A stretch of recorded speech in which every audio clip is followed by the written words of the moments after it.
చెప్పు.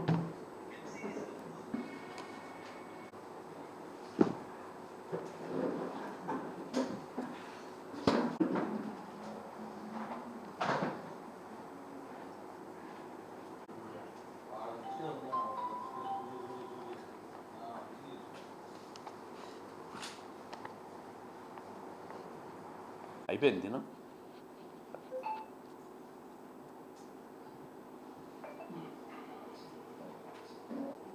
రాష్ట్రంలో ఏ మంచి కార్యక్రమం జరిగినా కూడా వైఎస్ఆర్ పార్టీ, అంటే ఇప్పుడు కొత్తగా పేరు మార్చుకున్నారు వాళ్ళు, గొడ్డలి పార్టీ అని. గొడ్డలి పార్టీ వాళ్ళు బురద జల్లే కార్యక్రమాన్ని మొదలుపెట్టారు. డిఎస్సి పరీక్షల మీద అనవసరమైన రాద్ధాంతం చేసి రాష్ట్రంలో ఉనికి కోసం ఓ పెద్ద కార్యక్రమాన్ని ప్రారంభించినారు. నేను ఈ సందర్భంగా ఒకటి అడుగుతున్న వైఎస్ఆర్ కాంగ్రెస్ పార్టీ వాళ్ళను, డిఎస్సి పరీక్ష అనేది ఆన్లైన్ విధానంలో జరిగిన పరీక్షనే అవగాహన మీకుందా అని అడుగుతా ఉంటా. ఆన్లైన్లో పరీక్ష జరిగింది, దాంట్లో కూడా లోపాలు ఎత్తుకుతూ ఉన్నారు మీరు. చంద్రబాబు నాయుడు గారు 95 నుంచి 2004 వరకు ముఖ్యమంత్రిగా ఉన్న కాలంలో 7 సార్లు డిఎస్సి నిర్వహించినాడు.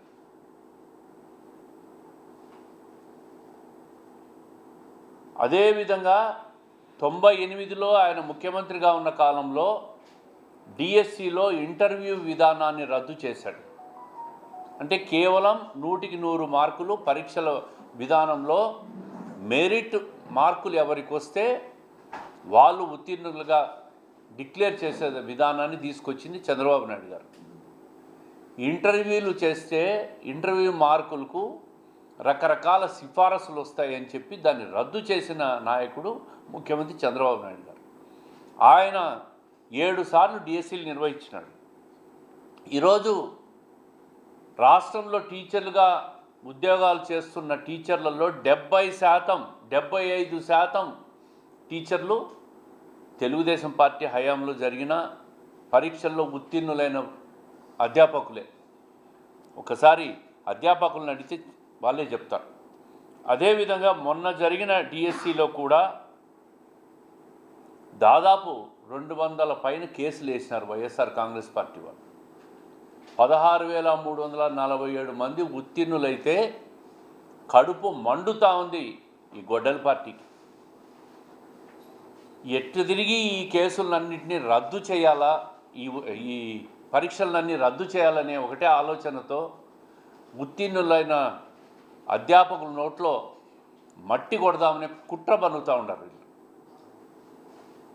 నేను ఈ సందర్భంగా ఒకటే చెప్తా ఉంటా, జగన్ గారి జమానాలో కరోనా సమయంలో కూడా టీచర్లతో బ్రాందీ షాపుల్లో బ్రాందీ బాటిల్స్ అమ్మించినారు. అంటే టీచర్లకు గత ప్రభుత్వం ఇచ్చిన గౌరవాన్ని నేను గుర్తు చేస్తూ ఉండా. అదేవిధంగా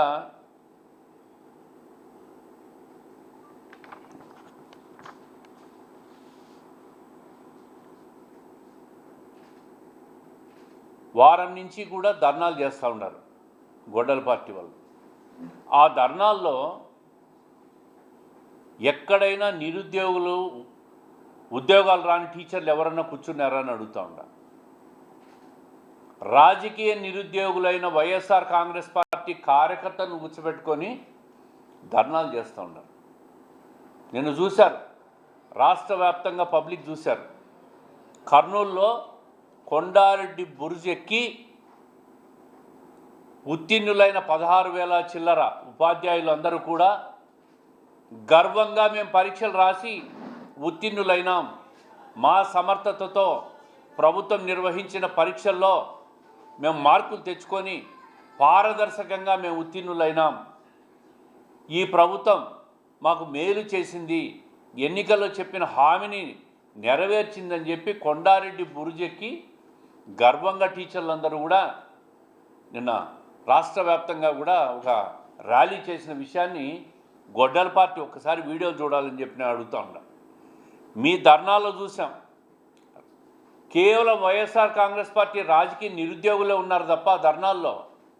పరీక్షల్లో ఉత్తీర్ణులు కాని ఉపాధ్యాయులు ఒక్కరు కూడా లేరు, ఒక కంప్లైంట్ లేదు.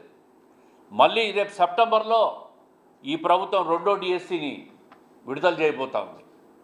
దాంట్లో మళ్ళా ఎవరైతే ఉత్తీర్ణులు కానో వాళ్ళందరూ కూడా మళ్ళా ప్రయత్నం చేసుకోవచ్చు. ప్రతి సంవత్సరం కంటిన్యూగా డిఎస్సి నిర్వహిస్తామని చెప్తా ఉంది ప్రభుత్వం.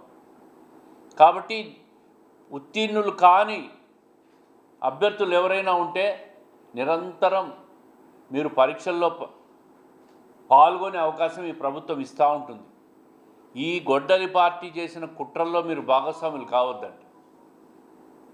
ఏదైతే నిన్న కొండారెడ్డి బుర్జి ఎక్కినారో వాళ్ళు తాడేపల్లిలో జగన్మోహన్ రెడ్డి గారి ఇల్లు కూడా ఎక్కగలరు. ఆయనకు కూడా ఆయన ఇంటికి ఎక్కి వాదన వినిపించగలరు. ఇది మర్చిపోద్దని చెప్పి గొడ్డలి పార్టీకి చెప్తా ఉన్నా. ఇంత పారదర్శక విధానం తీసుకొచ్చిన తర్వాత కూడా ఇంకా ఈ ప్రభుత్వం మీద దుమ్మెత్తిపోసే ప్రయత్నం చేస్తుంది వైఎస్ఆర్ కాంగ్రెస్ పార్టీ. రేపు అసెంబ్లీ ఉందండి, అసెంబ్లీకి పోయి డిఎస్సి గురించి చర్చ పెట్టుకోమని చెప్పండి. రోడ్లలో ధర్నాలు చేస్తే ఏమొస్తుంది? జంజీలు ఉన్నారని చెప్తా ఉండడు మా ధర్నాల్లో. 60 ఏళ్ళు 70 ఏళ్ళు నీ వైఎస్ఆర్ కాంగ్రెస్ పార్టీలో రేపో మాపో అన్ని రకాలుగా రిటైర్ అయ్యే మనుషులు పెట్టుకొని నువ్వు ధర్నాలు చేసుకుంటా. జగన్మోహన్ రెడ్డి గారు కూడా నేను జంజీలో భాగస్వామని చెప్తాను. జంజీ అంటే యువత 16 ఏళ్ల నుంచి 22 ఏళ్ళు 20 ఏళ్ళ మధ్య ఉన్న యువత. వాళ్ళు దేశవ్యాప్తంగా ప్రజా వ్యతిరేక విధానాలు విద్యార్థులకు వ్యతిరేకంగా ఎక్కడైనా జరుగుతుంటే ఆందోళన చేస్తూ ఉంటారు. దాంట్లో జగన్మోహన్ రెడ్డి గారు నేనే భాగస్వామ్యం అని మాట్లాడతాడు. నీ మీద 13 ఈడీ కేసులు ఉన్నాయి, సిబిఐ కేసులు ఉన్నాయి, నువ్వు కూడా జంజీ అంటే ఎట్లా? ఈ విధంగా 2 సంవత్సరాల నుంచి కూడా ఏ మంచి కార్యక్రమం చేసినా ఈ ప్రభుత్వం చంద్రబాబు నాయుడు గారి నాయకత్వంలోని ప్రభుత్వం మీద నిరంతరం కుట్రమనడం. ఇది కేవలం విద్యాశాఖ మంత్రి నారా లోకేష్ గారి మీద ఆయన టార్గెట్ చేస్తూ కుట్ర చేయడం తప్ప ఇంత విధానంలో డిఎస్సి ఎంపిక చేసిన విధానం, ఉత్తీర్ణులు తయారు చేసిన విధానం, ఆన్లైన్ పరీక్ష విధానం దేశంలో ఏ రాష్ట్రంలో కూడా జరగలే. అది ఆంధ్రప్రదేశ్ రాష్ట్రంలో చంద్రబాబు నాయుడు గారు నిర్వహించారు. దానికి విద్యాశాఖ మంత్రి నారా లోకేష్ గారి ఆధ్వర్యంలోని ఈ పరీక్ష జరిగింది. దీని మీద అధికారులు అంటే ఎన్నిక నిర్వహించిన ఐఏఎస్ అధికారులు వీళ్ళందరూ కూడా ప్రెస్ మీట్లు పెట్టి జీవోలు పెట్టుకొని పారదర్శక విధానంలో జరిగిందని చెప్పి స్పష్టంగా ఇస్తూ ఉంటారు. మీరు కోర్టుకు పోయినారు, కోర్టులో కూడా మీకు చుక్కెదురైన విషయాన్ని కూడా రాష్ట్ర ప్రజలు గమనించాలని చెప్పి కోరుతూ ఉంటారు.